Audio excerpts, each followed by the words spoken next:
তিনটে পেরেশানি নিয়ে, তিনটে বোঝা নিয়ে আপনার দরবারে, আপনার ঘরে হাজির হয়েছে। আল্লাহ গো, আপনি তো বলেছেন যে বান্দা নামাজের মধ্যে ধৈর্য ধারণ করবে, আপনি নাকি তার পেরেশানি থেকে মুক্তি করে দিবেন, তার সব হাজত পুরা করে দিবেন। এমন ভাবে কান্না করে করে করে করে দোয়া করতেছেন। নামাজ শেষে দোয়া করে বাড়ির দিকে রওনা হয়ে গেলেন। বাড়িতে যাওয়ার পর দরজার সামনে গিয়ে দেখে ওই হারানো গাবি দরজার সামনে খোয়ারের মাঝে বাঁধা। বান্দা কিছু প্রশ্ন না করে, কিছু না বলে ঘরের ভিতরে ঢুকলেন। বান্দা সালাম দিয়ে ঘরের ভিতরে ঢুকার পর দেখতেছে ওই বান্দার স্ত্রী আটা দিয়ে রুটি বানাইতেছে। বান্দা ওই স্ত্রীকে কিছু জিজ্ঞাসা করে নাই। বান্দা আল্লাহর দরবারে শুকর আদায় করলো আর বলতেছে, আল্লাহ, তিনটা পেরেশানি থেকে দুইটাই নগদ পেয়ে গেলাম। বান্দা স্ত্রীকে কিছু না বলে আবার জমির দিকে রওনা হয়ে গেলেন। জমিতে গিয়ে দেখে জমির মাঝেও যে জমি শুকনা ছিল, ওই জমির পানি ভরপুর হয়ে উপর দিয়ে অন্য জমিতে যাইতেছে।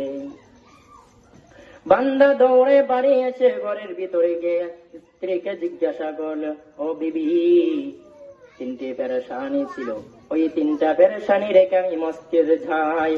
গরু খোয়ারে ছিল না, ঘরের মাঝে আটা ছিল না, জমিতেও পানি ছিল না, কিভাবে সম্ভব? ওই স্ত্রী বলে, আমি কিছুই জানি না, আমি কিছুই জানি না। বলতেছেন যে আটা তুমি কোথায় পেয়েছো? আমি তো আটা দিয়ে যাই নাই।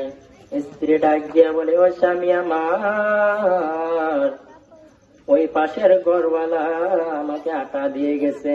কিভাবে দিয়ে গেছে ওই ব্যক্তিকে, তাকে তো আমি চিনি না। ওই পাশের ঘরওয়ালা তো আমি বলিও না যে আমার আটা দিয়ে যাও।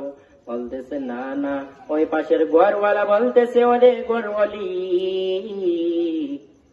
তোমাদের আটার বস্তা নেও, আটার বস্তা নেও। বলতেছে যে কিসের আটা?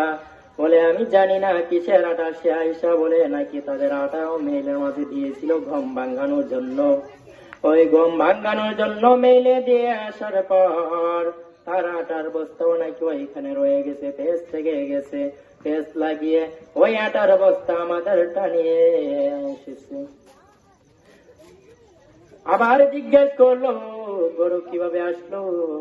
বলতেছে, জানি না গরু কিভাবে আসলো। আমি দরজা দিয়ে তাকিয়ে দেখি জংলা থেকে একটি ভাগ গরুটাকে দাওয়া করে আমাদের বাড়ির দিকে নিয়ে আসতেছেন।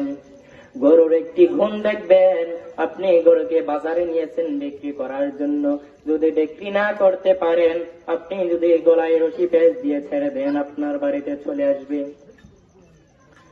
ওই গরুটি আমার বাড়ির দিকে আসতেছেন।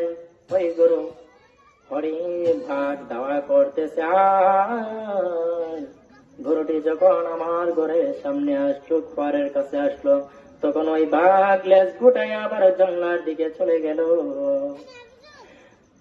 যদিও বাঘ দাওয়া করে নিয়ে আসছে, কিন্তু কারিশমা খার। যে বান্দা ধৈর্যের মধ্যে, যে বান্দা নামাজের মধ্যে ধৈর্য